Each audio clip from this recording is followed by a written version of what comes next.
যদি A B এর ৬২.৫% হয় তবে বি 2a এর কত পার্সেন্ট হবে? দেখো খুব সহজেই অঙ্কটা করা যায়। যেহেতু দেওয়া আছে কি যে এ বি এর ৬২.৫%, তো মনে করব কি বি বি হলো ১০০% বা ১০০, মানে বি এর মান যদি ১০০ হয় তাহলে এ এর মান কত হবে? ৬২.৫। ঠিক আছে, তো প্রশ্ন হচ্ছে বি 2a এর কত পার্সেন্ট? তো 2a মানে কত হবে?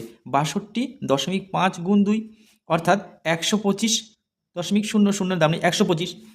তাহলে বি কত? ১০০। আর এ 2a কত? ১২৫।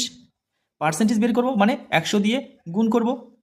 কাটাকুটি করি, ৪ পঁচিশে ১০০, ৫ পঁচিশে ১২৫, ৫ দিয়ে ১০০কে কাটলে ৫ কুড়ি ১০০, ২০ আর ৪ যদি গুণ করি ৪ কুড়ি ৮০, অর্থাৎ ৮০% এটা সঠিক উত্তর।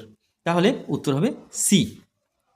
ভিডিওটি ভালো লাগলে অবশ্যই লাইক দেবে, চ্যানেলটিতে নতুন হলে অবশ্যই সাবস্ক্রাইব করবে।